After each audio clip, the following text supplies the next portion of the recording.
Hello everyone. Today I'm going to take class on linear searching techniques with using the BlueJ software, I mean to say compiler.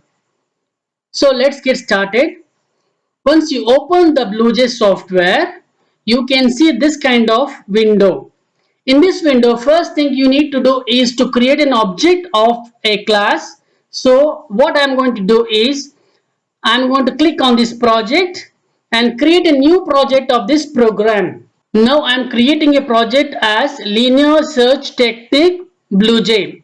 Click this. Once you click this, you will go to the next window. In this, you need to create a new class. Click this.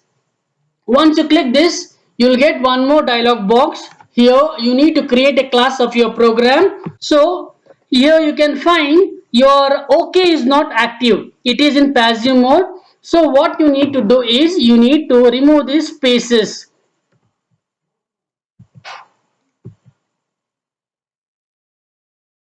Once you remove the spaces, you can find your OK button is now active. Click on this. So this is how it looks. BlueJ compiler screen looks like this. Here you can see the icon. Linear search in BlueJ Java is the icon. In this only you have to type your program on this BlueJ Java compiler. So before starting that, you can see the cross lines here. These cross lines is nothing but it indicates that your program is not typed or your program is not compiled. So let us open this BlueJ icon. Once you open this BlueJ icon, you can see a default program which is not required for now. Now the first thing is you need to create a package of your program. So what I will do, I will just paste it here. So this is the package I am using for this program. So the program is on linear search. So I am giving this class name as linear search. Keep it in mind, don't use space in between this. If you give space between this, it will not accept. Once you're done with this, open the flower bracket. I mean to say open the block. In this block, you will write a default statement as public static void main string arguments. Write throw IO exception.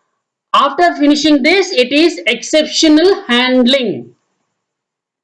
So once you are done with this, the supporting file of the package can be written here so that you can accept your information. Come to the next line and type buffer reader br is equal to new buffer reader new input stream reader system.in. So whatever the input you're going to take, this buffer reader will accept your information. So after this program deals with the elements. You need to accept the elements. To accept the elements, the best concept we can take is array. In array, there are different kinds of arrays. One dimensional array, two dimensional array. Today we are going to take on one dimensional array. So in this one dimensional array, I can store 10 elements. So array of this. If you use a single square bracket, that is single dimensional array, and if you use 2 times the square bracket next to that, then it is multi-dimensional array. In this array, I am going to store 10 elements followed by 2 variables. Here I am creating 2 variables as ns and I. I variable is used for loop statement and ns is used for inputting the number of elements which you are going to place in that. So next, to accept the information, you have to type a syntax called system.out.println. So what is that system.out.println? This is the syntax used to accept the information and print it on the output screen. So ln is nothing but next line. If you remove this l, then the number will start printing on the same line. If you use this l, then each time when you input the number will be inputted. After that, the cursor will come down to the next line. So here in this double quotes, whatever you write inside this double quotes is a statement. Next is accepting 10 numbers, but it's not done. Now what I will do is I will use for loop statement for I is equal to 0, I is less than or equal to, or I is less than 10, I plus plus. Here the beginning point and the ending point is being mentioned in the same syntax. So normally we use for loop statement. There are different kinds of looping statements. They are for, while, do while. In this, most popularly used looping statement is for loop statement. Next is array. To accept 10 elements, we need to create an array of I. So what I will do, I will paste this one, array of I. I is nothing but the 10 elements stored in this for loop statement. So keep it in mind, ARR is an array of one dimensional array. I is nothing but storing 10 elements. So to store these 10 elements, we need to accept the 10 elements.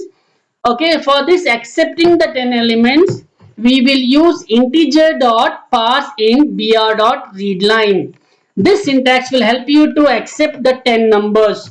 Followed by this, I'll close this block, or I'll keep the cursor down and I'll close this block so that you'll understand clearly. This block is particularly meant for inputting the 10 numbers by using the for loop statement and accepting the array of 10 elements. So the first block was to check the 10 numbers, and now the second block starts.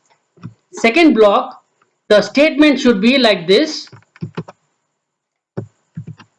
system.out.println, enter a number to search. So the 10 numbers what you have entered here, in this one number you need to check. To check this, we need to accept the information. So let's come to the next line. In this next line, so you need to accept one number out of 10 elements. So to accept one number, that is ns is number, I have taken a variable called ns is number. To accept one number, this syntax will work: integer.parseInt br.readline. So to check the 10 numbers, we need one more for loop statement. So we will go for one more for loop statement, that is for I is equal to 0, I is less than 10, I plus plus. So this for loop is for entering the 10 numbers, and this for loop is used to accept any one number which is present in this 10 numbers. So now we need to check the number, that is the number which you are going to input or you are going to search.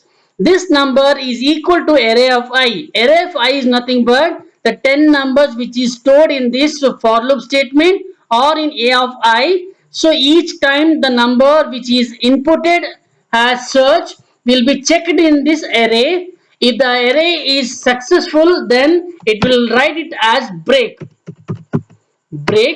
and it will terminate the condition. Once it is terminate the condition, you will have one more condition. What is that next condition? The next condition is nothing but the number if you are inputting is not in these 10 elements. You need to tell what is the output of that. In these 10 numbers, the number which you are inputting is not present. Then what should be the output? Very important, what should be the output? The number which you are inputting here which is not present, then what should be the output? The output should print not found. Keep it in mind, not found. Else what should be the condition? In a open flower bracket again, else the number is not found means the number which is inputted here, any one number will be present. So what I am going to do is, again I will write the final statement of this program. So the final statement of this program will be system.out.println, find the position or found the position is, and here I plus 1. So I plus 1, here the number which is there, and you can see at the bottom there, class compiled, no syntax error. So this means that this program does not have any error. So after finishing the compiling process and see that there is no error in this program, now let us go to the final segment of this program. So how to get the output and what are the possibility of getting the output? One is entering the right number and the other one is entering the wrong number. Let us check with the right number. Now click on this, right click. void main string arguments and click on this OK. This is a method call and click on this OK. Now you have to input 10 numbers to check, and the last one is 100. So this will complete 10 numbers. I'll go with the last element, that is 100. So when you click on this, you'll find the output as found position is 10. So 100 is in 10th position. So this is the output of this program. Now let us check the output in the wrong number side. Right click, void main string arguments, method call, and you will be transferred to the output terminal. Now you need to input a number which is not present in this 10 elements. It is not necessary that you have to give the same order. You can jumble the numbers and you can put it. So I'll go for 25.